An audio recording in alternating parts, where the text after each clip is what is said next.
Welcome you all to the next lecture of quadratic equations. And बच्चों, आज के lecture में हम जहां पर लास्ट लेक्चर में हमने एंड किया था उसी के आगे कंटिन्यू करेंगे। आई बिलीव मैंने जितने सारे आपको होमवर्क के क्वेश्चंस दिए थे आपने जरूर बच्चों उनको बढ़िया से प्रैक्टिस किया होगा। अगर आपने बच्चों उन क्वेश्चंस की प्रैक्टिस नहीं की है तो बिलीव मी बच्चों आपका कोई फायदा नहीं हो सकता। सिर्फ और सिर्फ अगर आप लेक्चर को कहानी की तरह देखते रहेंगे, सुनते रहेंगे तो कुछ नहीं होने वाला। आपको बेटा खुद प्रैक्टिस करनी पड़ेगी तभी परफेक्शन आ पाएगा। अदरवाइज मेरे पढ़ा लेने से कुछ नहीं होना। मुझे आता है, मेरा आईआईटी में सिलेक्शन हो चुका है, मेरा कोई फायदा नहीं इसको पढ़ा के, फायदा तुम्हारा है। तो अगर बेटा फायदा तुम्हारा है तो उसके लिए वर्क तुमको करना पड़ेगा, एफर्ट तुमको लगाना पड़ेगा। आज के लेक्चर में बच्चों हम थोड़ा सा अपना जो है क्वेश्चंस की प्रैक्टिस अलग तरीके के हम बेटा आज क्वेश्चंस की प्रैक्टिस करने वाले हैं। और साथ ही मैं आपको आज जो सवाल देने वाला हूं वो एक दूसरी बुक से दूंगा जो कि है एआई प्रिलिप्को, है ना। प्रिलिप्को वाली बुक से मैं आपको सवाल देने वाला हूं एंड जरूर मैं ये बिलीव करूंगा कि आप उन सवालों को भी जरूर अच्छे से प्रैक्टिस करेंगे। पहला सवाल बेटा हमारे सामने लिखा हुआ है, if the function fx is equal to x square plus twice of ax plus 1 is greater than 0 for all x belonging to real number, find a। ये अपने पास बेटा सवाल है। सवाल देख के अपने को बेटा ये चीज तो समझ में आती है कि ये जो फंक्शन लिखा हुआ है वो एक क्वाड्रेटिक इक्वेशन है। क्वाड्रेटिक इक्वेशन का जो ग्राफ होता है वो पैराबोला होता है। और क्योंकि x स्क्वायर का जो कोफिशिएंट है, या मैं ये आपको ऐसा बोलूं कि जो लीडिंग कोफिशिएंट है इसमें, क्योंकि बेटा वो पॉजिटिव है तो the parabola will be something like this. The parabola will be something like this. अब क्योंकि बोल रहा है कि ये फंक्शन बेटा हमेशा 0 से बड़ा है, this function is always greater than 0। इसका क्या मतलब है?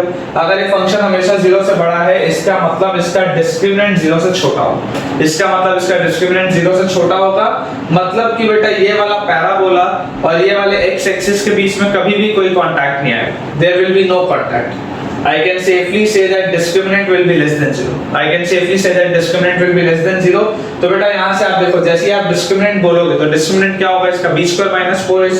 तो b square मतलब 2a का whole square minus 4ac should be less than 0। यही चीज मैं बोलूँगा, है ना, because this is greater than 0 for all x belonging to real number। तो इसका d इसलिए less than 0। यहाँ से बेटा अपने पास आ गया 4a square minus 4 is less than 0। अगर बेटा मैं 4 कॉमन ले लूं, I can say a square minus 1 is less than 0। और देखो ये 4 अगर मैं RHS में लेके जाऊंगा तो कोई फर्क नहीं पड़ेगा, है ना। 0/4 क्या होता है बेटा? 0/4 तो 0। तो यहाँ से a square minus 1 अपने पास less than 0 आ गया, which means a minus 1 into a plus 1 is less than 0। और बेटा यहाँ से अगर हम इसको नंबर लाइन प्लॉट करें, इनइक्वालिटीज हमने ऑलरेडी पढ़ लिया है। This is -1, this is +1, positive negative positive, क्योंकि ये लेस देन 0 की बात हो रही है। ये लेस देन 0 की बात हो रही है बेटा। इक्वल टू 0 भी अपन नहीं बोल सकते क्योंकि कोई कांटेक्ट नहीं। तो यहाँ पर आपके पास बेटा आ जाएगा a belongs to open bracket -1 से 1।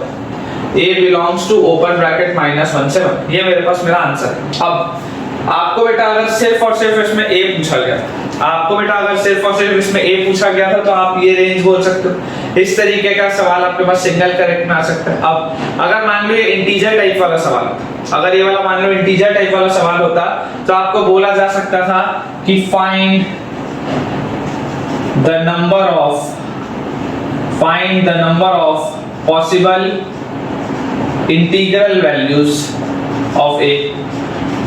Find the number of possible integral values of a, कि a की टोटल कितनी इंटीग्रल वैल्यूज पॉसिबल है, मतलब कितनी ऐसी वैल्यूज है जो इंटीजर है। तो कितनी वैल्यू में सिर्फ और सिर्फ एक वैल्यू है, that is a is equal to 0। पहला सवाल ऐसा आ सकता है। दूसरा सवाल बेटा क्या आ सकता था कि find the sum of all possible integral values of a। तो क्योंकि सिर्फ एक ही वैल्यू है वो कौन सी है? 0 है, तो उसका सम भी क्या आएगा? 0 आएगा। तो उस केस में आंसर क्या आता है? 0 आता। या इसमें आपको क्या बोल सकता था कि अगर मैं आपको ये ना लिख के बोल देता कि the range of a is in the form of -m से n। The range of a is in the form of -m to n। Find the value of m plus n। मान लो इस तरीके का कोई सवाल आ जाता तो बेटा यहाँ पे मैं बोलता कि m की वैल्यू 1 होगी, n की वैल्यू भी 1 होगी, तो m plus n की वैल्यू 2।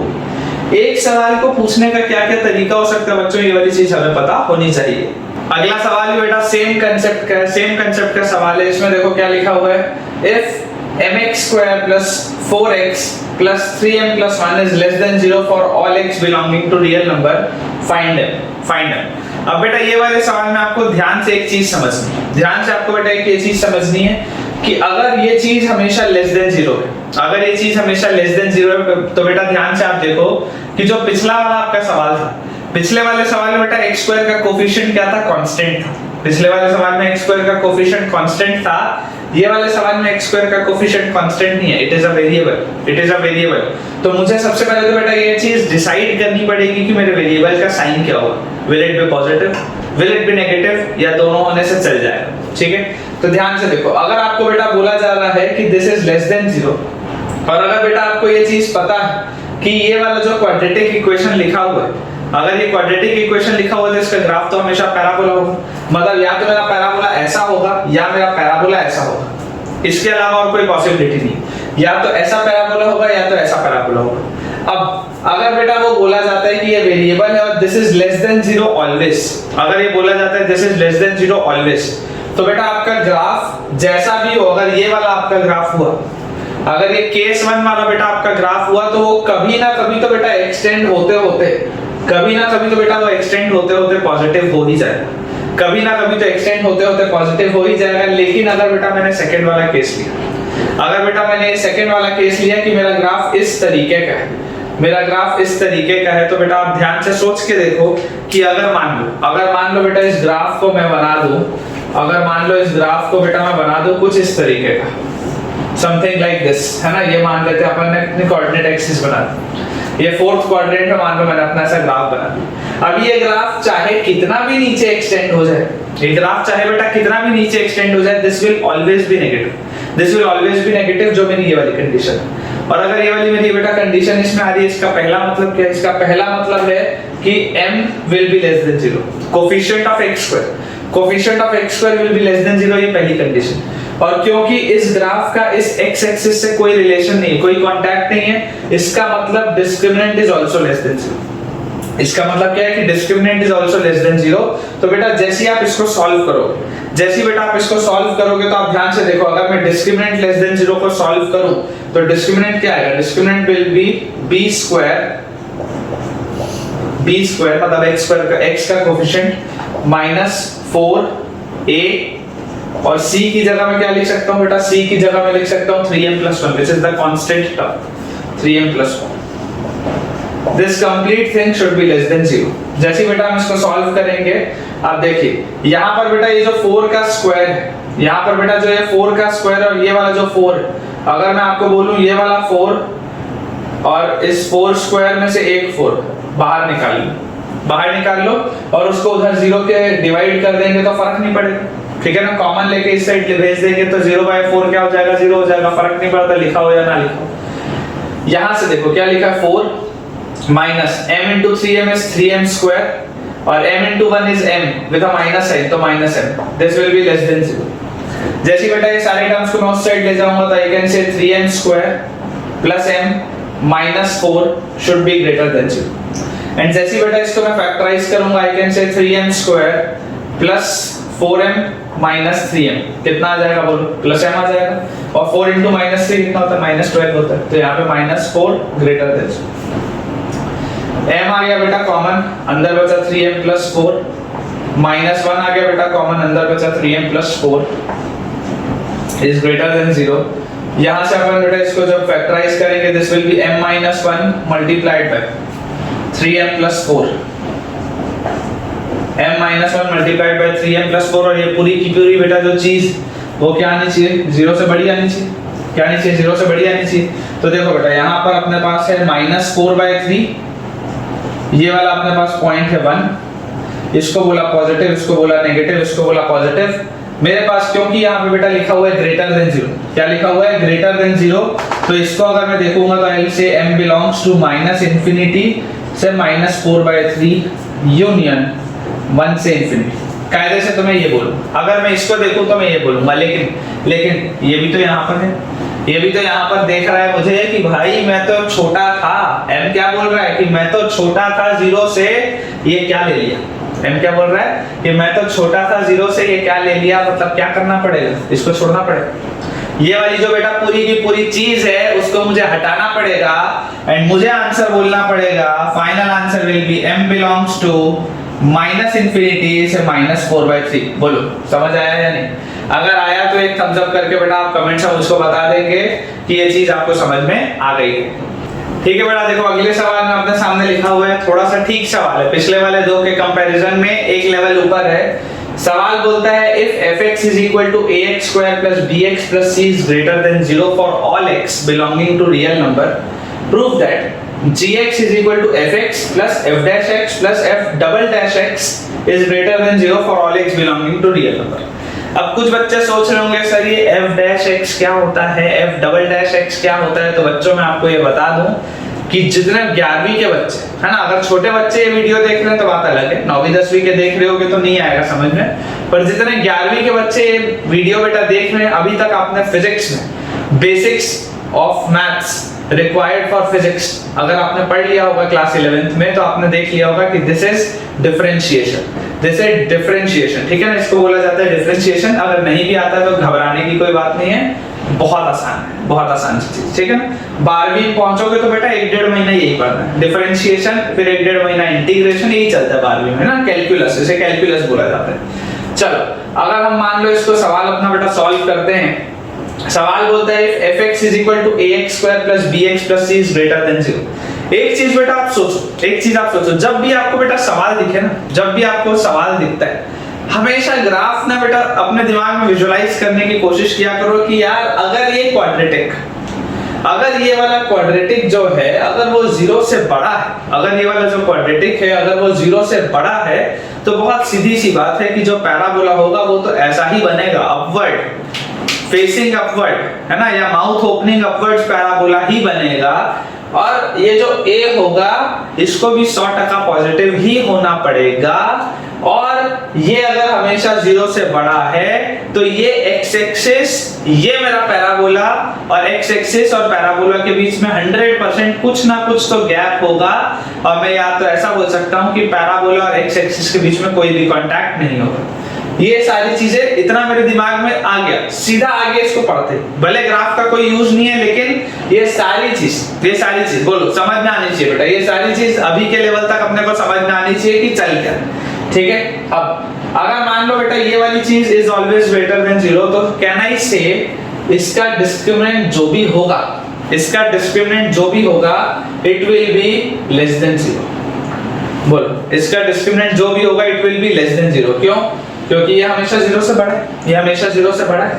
इसका ग्राफ तो कुछ ऐसा है, इसका ग्राफ तो कुछ ऐसा है, मतलब मैं ये बोल सकता हूं कि a is positive, discriminant is less than 0। Discriminant क्या है इसका? b square minus 4ac is less than 0। इतना मैं लिख के रख लेता हूं, इतना बेटा इंफॉर्मेशन अपन लिख के रख लेते हैं, क्योंकि मैं तो ये पहले सॉल्व करके देख चुका हूं ऑब्वियसली, तो मुझको पता है इसका यूज इसमें आने वाला है। ठीक है क्या? चलो अब जैसे बेटा हम बात करते हैं gx, तो gx जो फंक्शन है, gx जो फंक्शन है वो क्या है? gx फंक्शन इज fx, मतलब सबसे पहले तो fx लिख लो, ax square plus bx plus c, सबसे पहले तो लिख लिया fx। f डैश x क्या बोला? f dash x, f dash x मतलब क्या होता है? f डैश x बेटा अगर आपको नहीं पता है तो मैं बोल दूं, उसका मतलब होता है 2ax प्लस b। क्या होता है? 2ax plus b। अभी नहीं सिखाऊंगा, बाद में आओगे पता चल जाएगा। अभी के लिए मान लो it is 2ax plus b, अभी के लिए मान लो क्या, it is 2ax plus b। और f डबल डैश x जो होगा वो होगा 2a, f double dash x क्या होगा? वो होगा 2a। मान लो, अभी के लिए मान लो, ठीक है ना, अभी के लिए मान लो। तो ये मैंने जो बेटा लिखा, ये बेटा जो मैंने अभी लिखा, this function is my function gx। अब मुझको क्या बोलना है? मुझको बोलता है कि ये जो gx है प्रूव करो कि वो हमेशा 0 से बड़ा है। ये जो gx है वो प्रूव करो कि हमेशा 0 से बड़ा है। मैंने बोला ठीक है चलो ट्राई करते हैं। x स्क्वायर का कोफिशिएंट सिर्फ a है तो ये तो ax स्क्वायर ही रहेगा, और उसके बाद मैं यहाँ पे देख सकता हूँ कि bx और 2ax, मुझे x के साथ दो टर्म्स दिख रहे हैं, तो आई विल से x multiplied by b plus 2a। बोलो हाँ या नहीं? ठीक है, हाँ या नहीं, समझ में आ रहा होगा। और उसके बाद मैं देख सकता हूँ कि जो कांस्टेंट टर्म है बेटा मुझको वो दिखाई दे रहा है 2a plus b plus c, ठीक है। अब ये अगर पूरी चीज वो मुझको बोलता है कि प्रूव करो वो हमेशा 0 से बड़ी है। क्या बोलता है कि प्रूव करो वो हमेशा 0 से बड़ी है। मैं बोलूंगा भाई सबसे पहले तो ये देख लो कि a तो 0 से बड़ा था, ये वाला अगर फंक्शन 0 से बड़ा था मतलब आई नो कि a तो 0 से बड़ा था। और कायदे से बेटा मैं देख सकता हूं कि x स्क्वायर का कोफिशिएंट तो अभी भी a है, x स्क्वायर का कोफिशिएंट तो अभी भी a है। तो अगर a यहां पर 0 से बड़ा था तो a 100% यहां पर भी 0 से बड़ा होगा। और अगर 0 से बड़ा होगा तो मेरा ग्राफ तो ऐसे ही खुलेगा, चाहे कुछ हो जाए, दुनिया इधर की उधर हो जाए, ग्राफ तो ऐसे ही खुलेगा। क्यों? क्योंकि a तो मेरा पॉजिटिव। अब पूरा का पूरा बेटा जो दारोमदार आता है वो किस पे आता है? पूरा का पूरा मेरा ध्यान आता है कि अगर this function is always greater than 0 तो मेरा discriminant should be less than 0। अगर दिस फंक्शन दिस gx वाला function is always greater than 0 तो मेरा discriminant should be less than 0। तो ऐसा करते हैं, इसका जो है डिस्क्रिमिनेंट निकाल के देख लेते हैं। इसका जो है अपन डिस्क्रिमिनेंट निकाल के देख लेते हैं। अगर वो 0 से छोटा आ गया तो मेरा काम बन जाएगा। देखो डिस्क्रिमिनेंट इसका अगर मैं बोलूं d1, मान लेते हैं इसका डिस्क्रिमिनेंट d1 है। पिछले वाले का अपन ने डिस्क्रिमिनेंट d माना था, इसका अपन डिस्क्रिमिनेंट मान लेते हैं d1। तो d1 क्या आ जाएगा बोलो? b स्क्वायर माइनस 4ac आएगा। तो b स्क्वायर माइनस 4ac बेटा जब मैं करूंगा तो it will be b plus 2a का होल स्क्वायर, ये b स्क्वायर, ठीक है, माइनस 4a और कांस्टेंट वाले टर्म की जगह पे क्या आ जाएगा? 2a plus b plus c, ठीक है क्या? डिस्क्रिमिनेंट सही। अब इसके बाद बेटा जैसे मैंने ये लिखा ऐसा करते हैं, थोड़ा सा इसको एक्सपैंड भी करके देख लेते हैं, थोड़ा सा इसको एक्सपैंड अपन करके देख लेते हैं। तो मेरे पास आया b स्क्वायर प्लस 2a का whole square is 4a square plus twice of 2a into b will be 4ab। अब ये वाला जो बेटा माइनस 4a जब इस 2a से मल्टीप्लाई हुआ तो माइनस 8a स्क्वायर, ये माइनस 4a जब b से गया तो माइनस 4ab, और ये वाला माइनस 4a जब c से गया तो minus 4ac, 4ab minus 4ab तो गया, 4ab माइनस 4ab तो गया। अंदर बोलो क्या बचा अपने पास? क्या क्या बच गया मेरे पास बेटा? मुझको दिखाई दे रहा है ये b स्क्वायर, ये माइनस 4ac, तो इसको तो वैसे ही लिख लेते हैं b स्क्वायर माइनस 4ac। और उसके बाद बेटा मुझको दिखाई दे रहा है ये 4a स्क्वायर और यहाँ पे माइनस 8a स्क्वायर, तो मुझको ये पता है कि ये आएगा माइनस 4a स्क्वायर। बोलो हाँ या नहीं? ठीक है। और जैसी बेटा मेरे पास ये चीज आई, अब बेटा मैं ये चीज बोल सकता हूँ कि I know b square minus 4ac is less than 0, क्योंकि उस ग्राफ के लिए तो था। तो b स्क्वायर माइनस 4ac तो 100% नेगेटिव होगा। और ये जो बेटा आपके पास 4a स्क्वायर है, 4a स्क्वायर है, तो a तो क्या है? Perfect square. ये जो a स्क्वायर है वो क्या है? Perfect square. 4 से मल्टीप्लाई हुआ तो वो भी पॉजिटिव और सामने लग गया नेगेटिव साइन। इसका मतलब मैं क्या बोल सकता हूँ कि ये जो पूरी चीज है वो भी क्या है बेटा? वो भी तो नेगेटिव है। ये भी नेगेटिव, ये भी नेगेटिव, तो दोनों का सम भी नेगेटिव। और ये पूरा का पूरा जो डिस्क्रिमिनेंट मैं बोला d1, डिस्क्रिमिनेंट जो मैंने बेटा बोला d1, वो भी कितना आ गया? नेगेटिव आ गया। तो एक बार अगर मेरे पास इसका डिस्क्रिमिनेंट नेगेटिव आ गया तो मैं बोल सकता हूँ ना भाई कि यहाँ पे ग्राफ और एक्स एक्सिस के बीच में जगह बचेगा। और जगह बचेगा इसका मतलब क्या होता है? जगह बचेगा इसका मतलब ये होता है कि ग्राफ का एक्स एक्सिस से कोई भी कांटेक्ट नहीं आएगा। और अगर इससे कोई भी कांटेक्ट नहीं आएगा इसका मतलब सिर्फ और सिर्फ एक है कि ये हमेशा 0 से बड़ा होगा। ठीक है बेटा, देखो नेक्स्ट सवाल हमारे सामने लिखा हुआ है, ये भी थोड़ा ऑब्जर्वेशन का सवाल है। लिखा है if p times q minus r times x square plus q times r minus p times x plus r times p minus q is equal to 0 has real and equal roots. क्या बोल रहा है? Has real and equal roots, काम की चीज। Then prove that p q r are in harmonic progression। अब इसका सवाल अगर मान लो आपके पास ऑप्शंस वाले में होता तो 4 ऑप्शन दे देता, p q r r in a p g p h p none of this, ऐसा सवाल भी आ सकता था। ठीक है, तो चलो अगर मान लो अपने पास बेटा ये सवाल है। अब जो सबसे पहली चीज बेटा आपके दिमाग में आनी चाहिए इसको पढ़ने के बाद, वो है क्या चीज? बोलो। सबसे पहली चीज है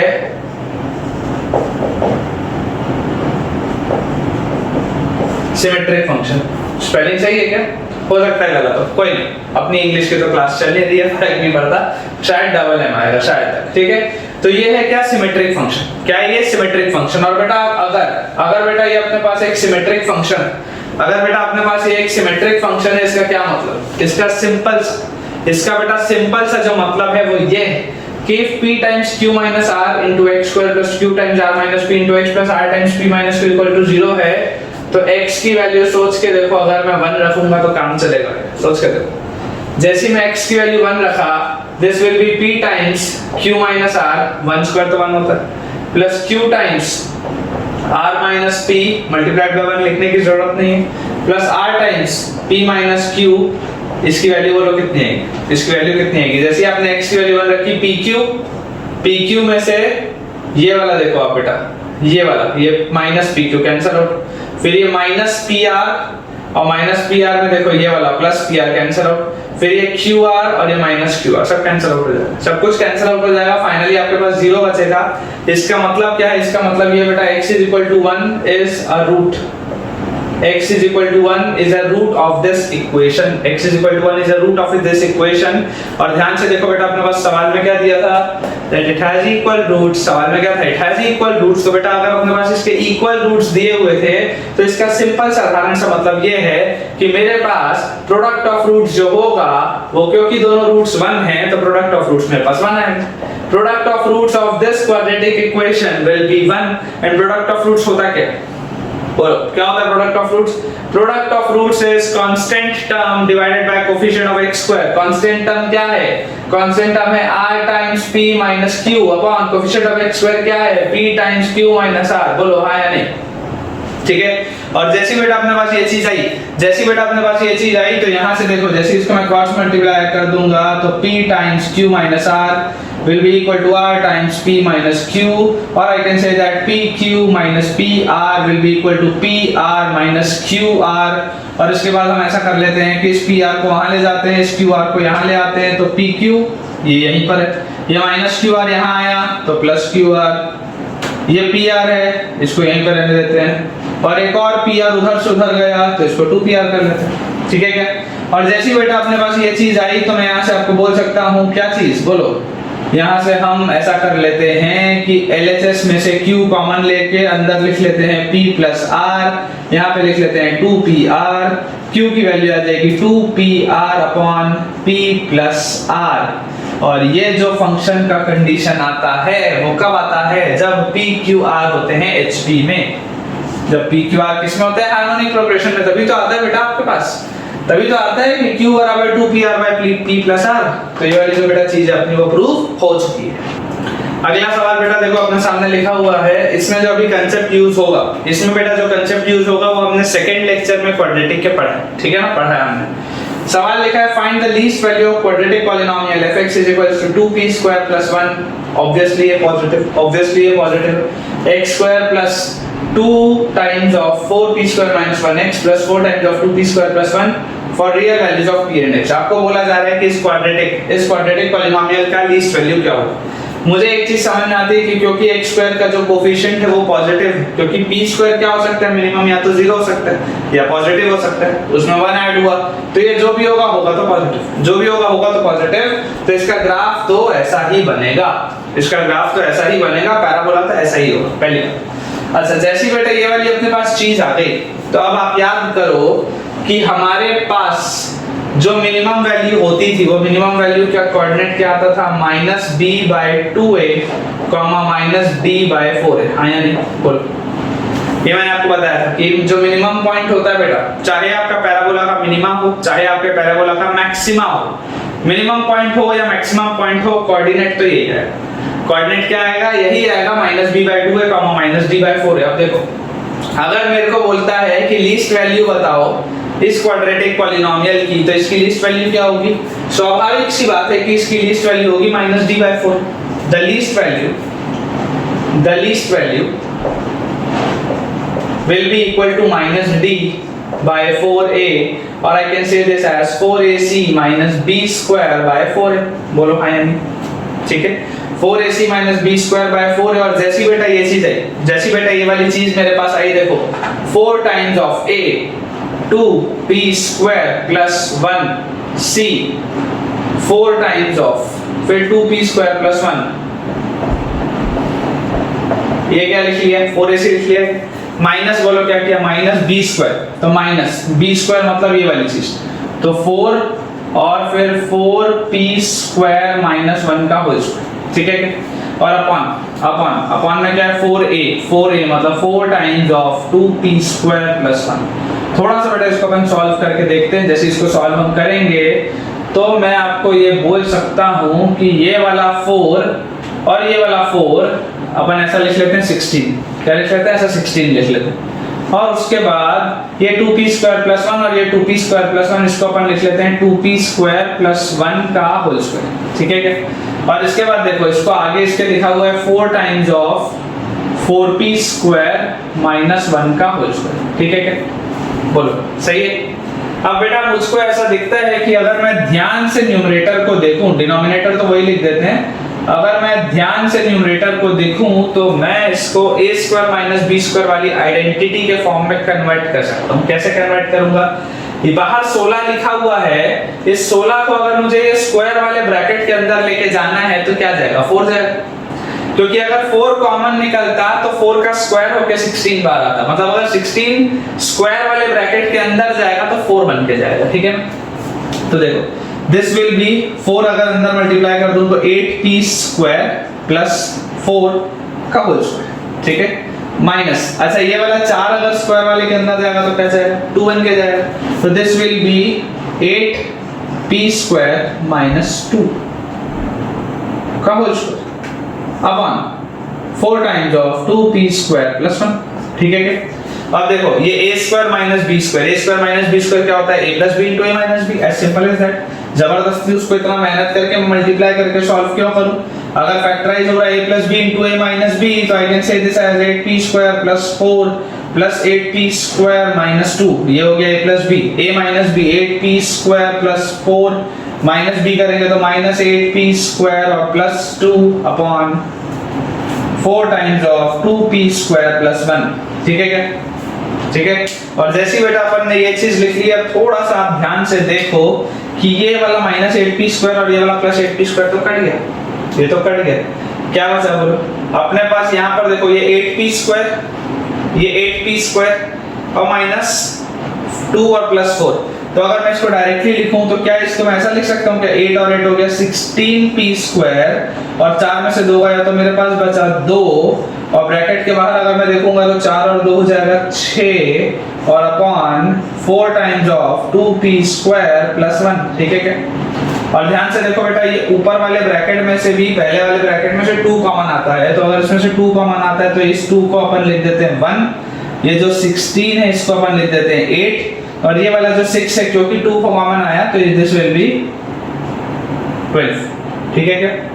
यहाँ पर अपने पास क्या था 4 प्लस 2 6 था ना, 2 कॉमन आया तो 6 मल्टीप्लाई बाय 2 12 आ गया, ठीक है। अब देखो आप बेटा आप एक सिंपल सी बात सोचो, आपके पास ये जो चीज लिखी हुई इफेक्टिवली क्या लिखी है 4 से 12 इसको काट दो 3 लिख दो, इफेक्टिवली बेटा तुम्हारे पास लिखा हुआ है 3 times of 8p² plus 1 upon 2p² plus 1, ऐसा लिखो, ठीक है ना। कुछ बच्चों को अभी भी कंफ्यूजन होगा, सर यहाँ से भी नहीं आता समझ में, कुछ बच्चे बोलेंगे सर यहाँ से भी नहीं आता समझ में, और सिंपलीफाई करो, तो मैं तुमको बोलूंगा ठीक है अपन इसको ऐसा कर लेते हैं, लेट अस डू दिस 3, उसके बाद अंदर देखना मैं क्या कर रहा हूँ, ये 8p², अच्छा ये जो प्लस 1 है इसको ऐसा लिख लेते हैं प्लस 4 और माइनस 3, ऐसा लिख लेते हैं, प्लस 1 को क्या लिख लेते हैं प्लस 4 माइनस 3 और अपॉन में 2p² प्लस 1 को वैसे का वैसा रख देते हैं, ठीक है। और यहाँ से इसको अपन लिख लेते हैं 3 और दूसरे तरीके का ब्रैकेट लगाते हैं ऐसा कर्ली वाला, 8p² प्लस 4 है तो बेटा अगर मैं 4 ऐसे बाहर ले लूं और अंदर लिख लूं 2p² प्लस 1 और माइनस 3 और अपॉन 2p² प्लस 1, ठीक है क्या बोलो सही है, वही चीज है बेटा, वही चीज है।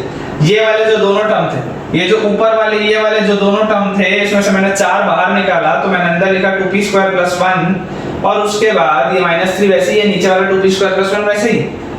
अब एक बस फाइनल स्टेप और उसके बाद तुमको दिखने लगेगा कि 3 टाइम्स ऑफ ब्रैकेट ये 4 into 2p square plus 1 upon 2p square plus 1 आएगा 4 minus 3 upon 2p square plus 1। हाँ ठीक, यहाँ पर बच्चे बोलेंगे हाँ सर अब दिखाई देता है, अब दिखाई देता है। कैसे दिखाई देता है सर? आपने बोला था कि लिस्ट वैल्यू निकालो, ये मैंने पूरी मेहनत करके इसकी लिस्ट वैल्यू बतानी। इसकी अगर मुझको सर लिस्ट वैल्यू बतानी है तो मैं क्या बोलूंगा?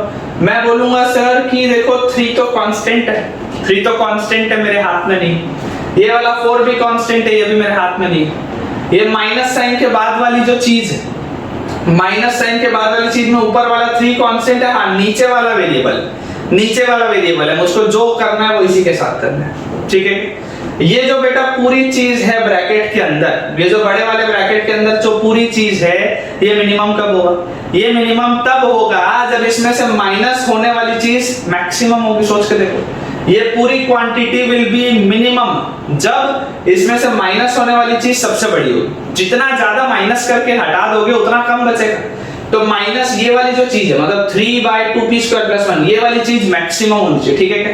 और अगर बेटा ये वाली पूरी चीज मैक्सिमम होनी चाहिए तो ये मैक्सिमम कब होगी? ये मैक्सिमम तब होगा जब इसका डिनोमिनेटर मिनिमम होगा। सोचो ये अगर पूरी क्वांटिटी है, इस पूरी क्वांटिटी को मैक्सिमम करना है तो डिनोमिनेटर जो है वो सबसे छोटा होना चाहिए। या तो न्यूमरेटर बढ़ाओ या डिनोमिनेटर छोटा। न्यूमरेटर तो मेरा कांस्टेंट है, वो तो कुछ नहीं कर सकता, तो डिनोमिनेटर को क्या होना पड़ेगा? डिनोमिनेटर को बेटा छोटा होना पड़ेगा। डिनोमिनेटर को बेटा छोटा होना पड़ेगा, तभी ये वाली पूरी की पूरी क्वांटिटी मैक्सिमम होगी। तो अब देखो 2p square plus 1, 2p square plus 1 minimum क्या हो सकता है? This 2p square plus 1 will be minimum when p is equal to 0, क्योंकि परफेक्ट स्क्वायर जो होता है बेटा वो कभी भी 0 से छोटा तो हो ही नहीं सकता। मिनिमम क्या हो सकता है? 0 हो सकता है।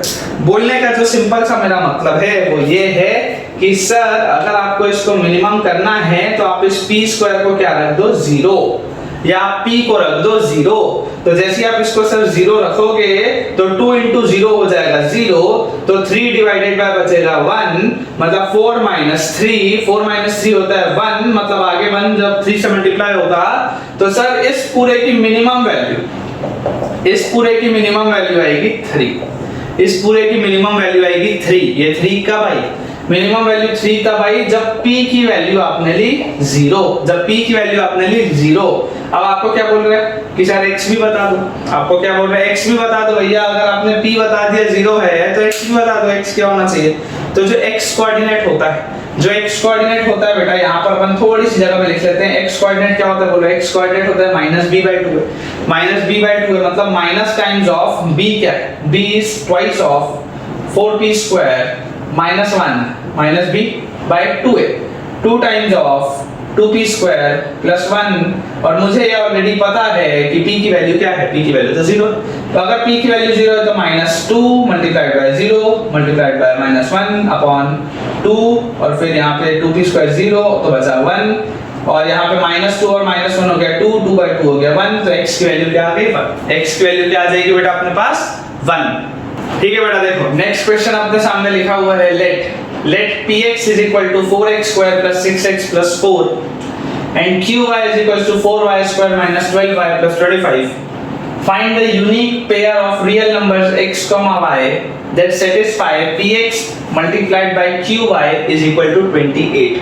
अब ऐसे वाले सवाल में बेटा देखो, अगर आपको अप्रोच ना पता हो तो सॉल्व नहीं होगा, क्योंकि कई सारे बच्चे जब इसको देखेंगे कि px into qy को अच्छा 28 करना है तो ऐसा कर देते हैं कि सबसे पहले तो बच्चे ऐसे लिख देंगे कि ठीक है sir 4x square plus 6x plus 4, और इसको मल्टीप्लाई कर देते हैं अपन 4y square minus 12y plus 25, और इस पर पूरे की वैल्यू जो होनी चाहिए सर वो 28 होनी चाहिए। इस पूरे की वैल्यू सर 28 होनी चाहिए, और वो सब कुछ मल्टीप्लाई करके ना जाने क्या कर रहे हैं।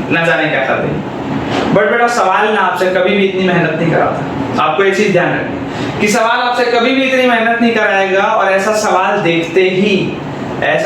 देखते ही सबसे पहले जो बेटा मेरा ध्यान जाना चाहिए कि चलो एक बार निकाल के देखते हैं कि इस क्वाड्रेटिक का मिनिमम वैल्यू क्या है।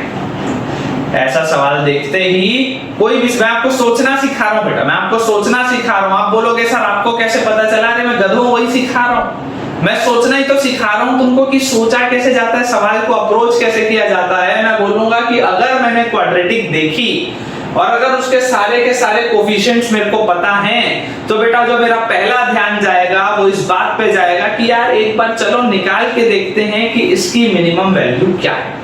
तो अगर मैं बोलूंगा बेटा पहला वाला क्वाड्रेटिक, क्योंकि x स्क्वायर का कोफिशिएंट पॉजिटिव है तो क्लियर बात है पैराबोला तो ऐसा होगा, upward opening parabola, minimum value आएगी।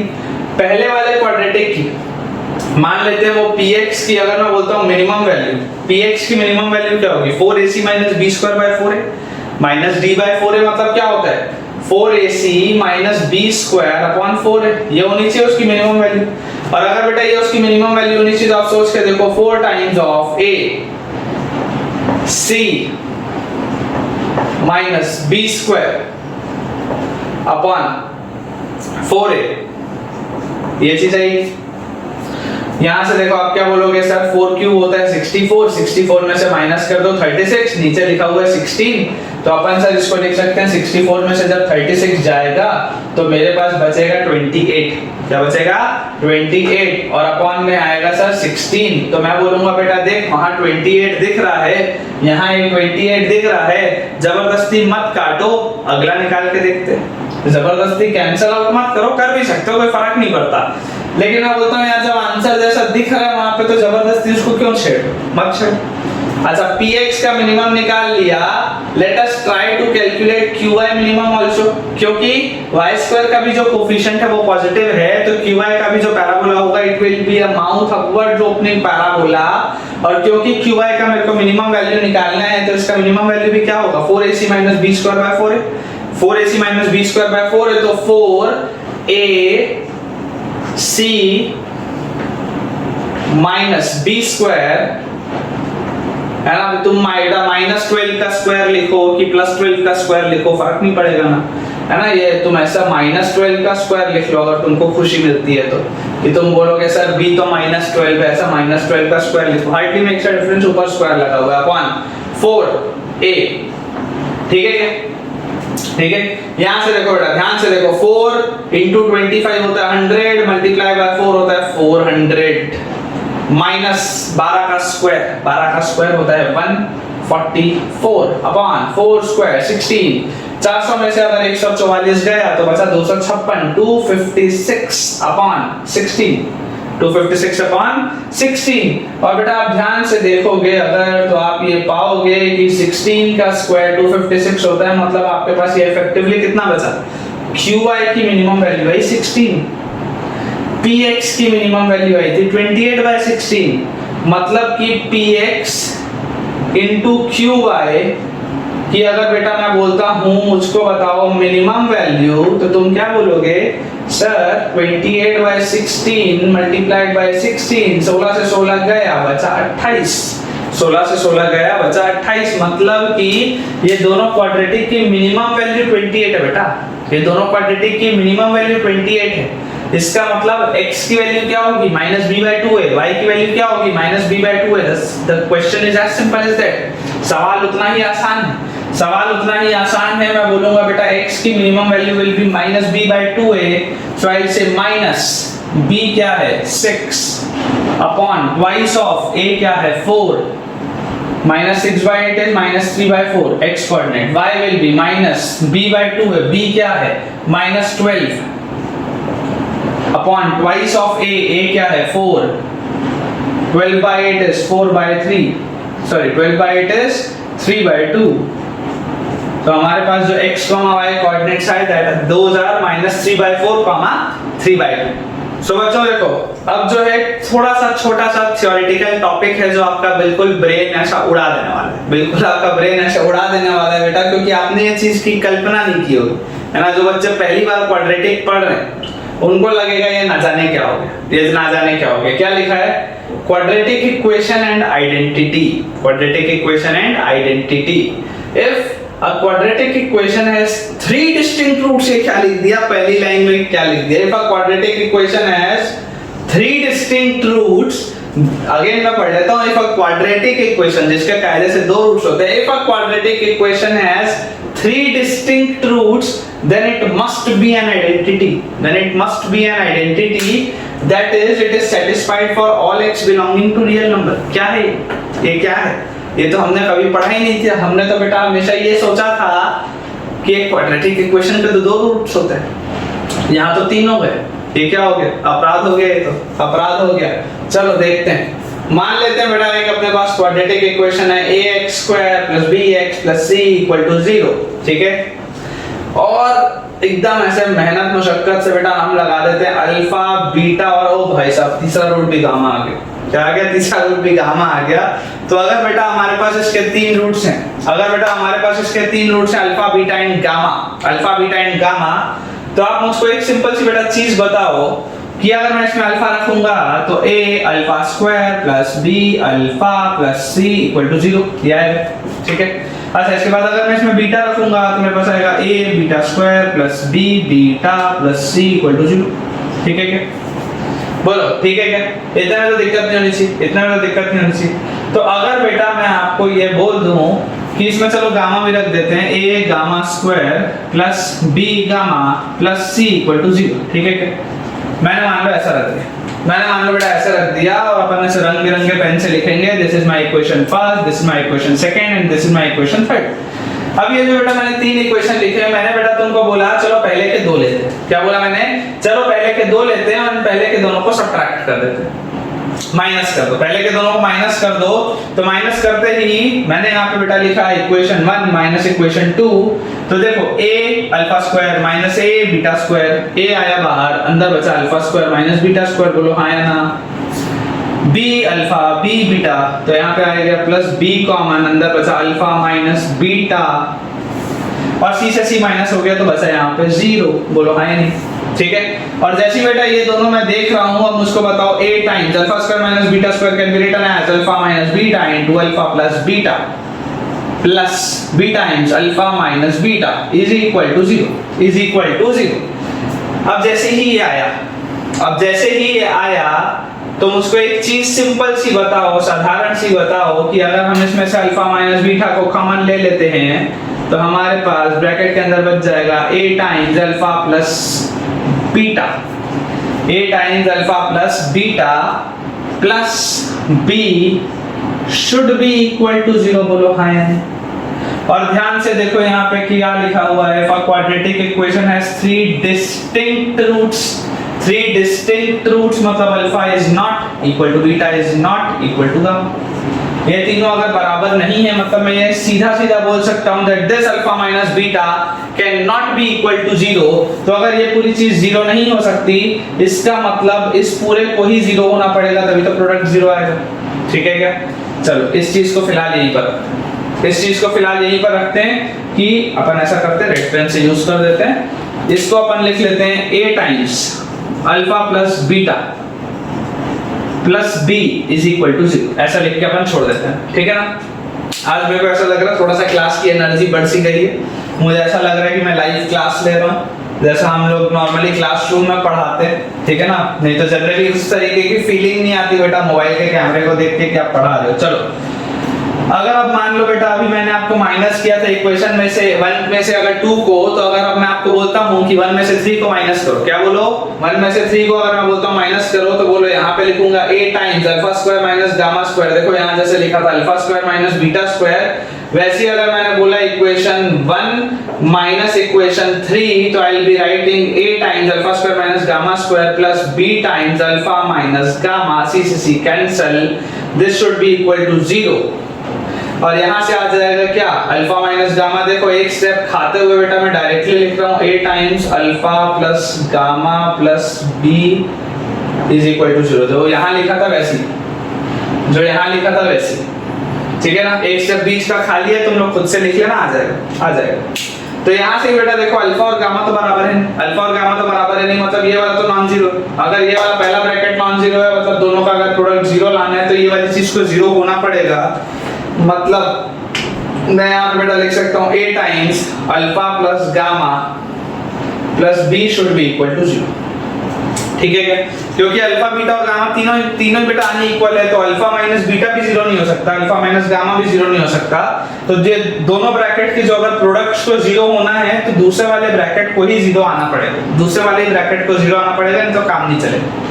अब आप सोच के देखो बेटा, ये अपने पास दो इक्वेशन लिखे हुए थे, अगर मैं तुम्हें बोलता हूँ चलो इन दोनों को भी माइनस कर देते हैं, है ना, यहाँ सब माइनस के, इनको भी माइनस कर देते हैं। जैसे ही माइनस करूंगा बोलो क्या आएगा, a times alpha plus beta minus alpha और माइनस गामा, तो अल्फा से अल्फा कट जाएगा, आपके पास आएगा बीटा माइनस गामा, ठीक है ना। डायरेक्टली अगर बेटा समझने में दिक्कत हो रही हो तो आप लोग एक एक चीज करके देख सकते हो, ऐसा आएगा और b से b कैंसिल आउट हो जाएगा और इसकी वैल्यू आएगी 0। माइनस करके देख लेना, आ जाएगा, ये चीज आ जाएगी, ठीक है, माइनस करके देख लेना, ये चीज आ जाएगी।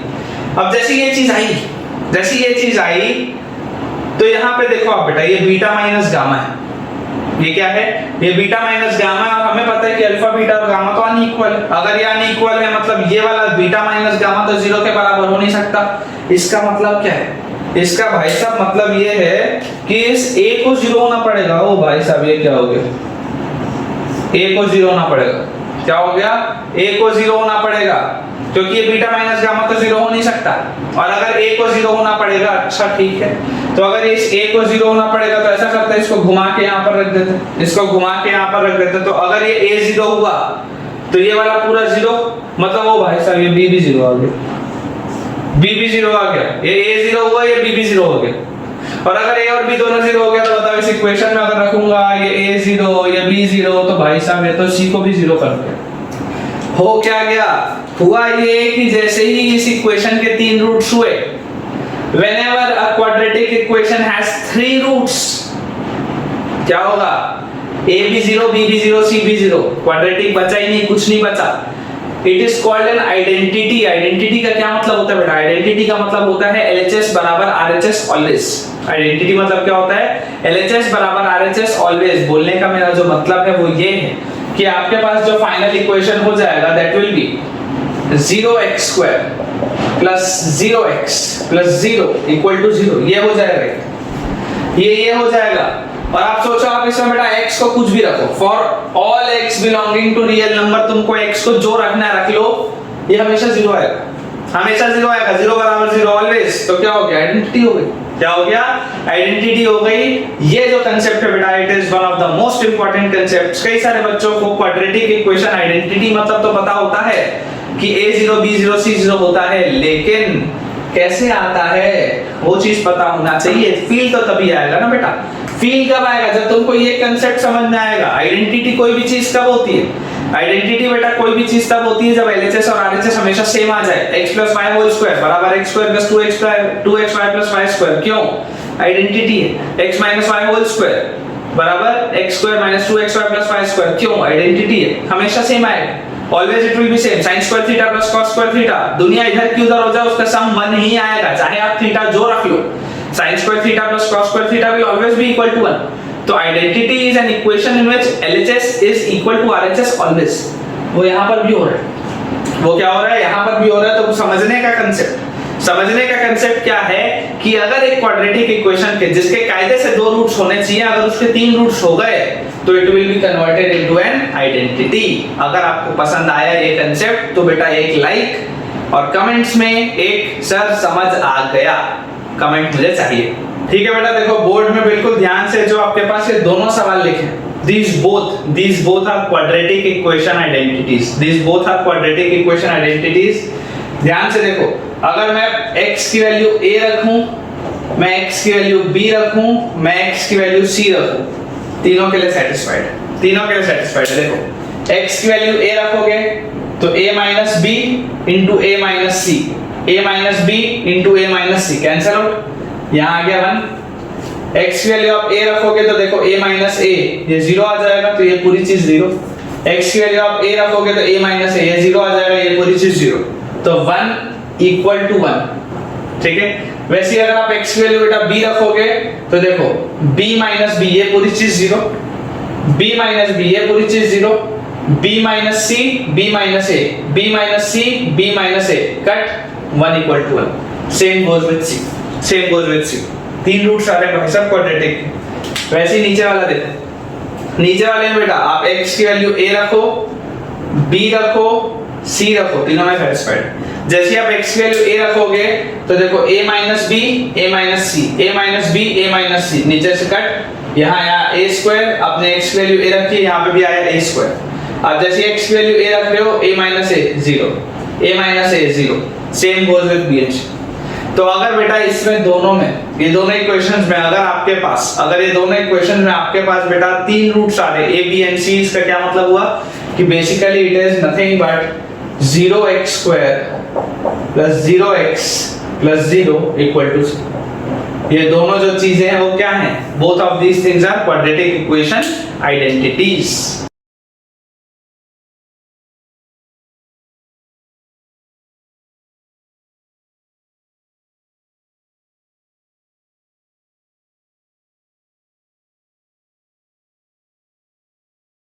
ठीक है बच्चों, तो आई होप आपको आज का लेक्चर बहुत पसंद आया होगा। और आज के लेक्चर में मुझे भी ऐसा लग रहा है कि एनर्जी काफी अच्छी थी। मुझे बिल्कुल ऐसा लग रहा था कि मैं अपने सामने सारे बच्चों को देख के पढ़ा रहा हूं। तो अगर आपको आज का लेक्चर बच्चों पसंद आया तो जरूर वीडियो को लाइक करें। मुझे कमेंट्स में इन सब का आपको बेटा होमवर्क सॉल्व करके बताना है कि आपसे हो गया है या नहीं हुआ। एंड अगर आपने बेटा अभी तक चैनल को सब्सक्राइब नहीं किया तो जरूर चैनल को तुरंत सब्सक्राइब करें। साथ ही इस चैनल के लिंक को अपने फ्रेंड्स को भी फॉरवर्ड करें सो दैट कि उनकी भी पढ़ाई बहुत अच्छे से हो पाए। जब तक हमारा अगला लेक्चर नहीं आता तब तक के लिए thank you all very much for watching this video.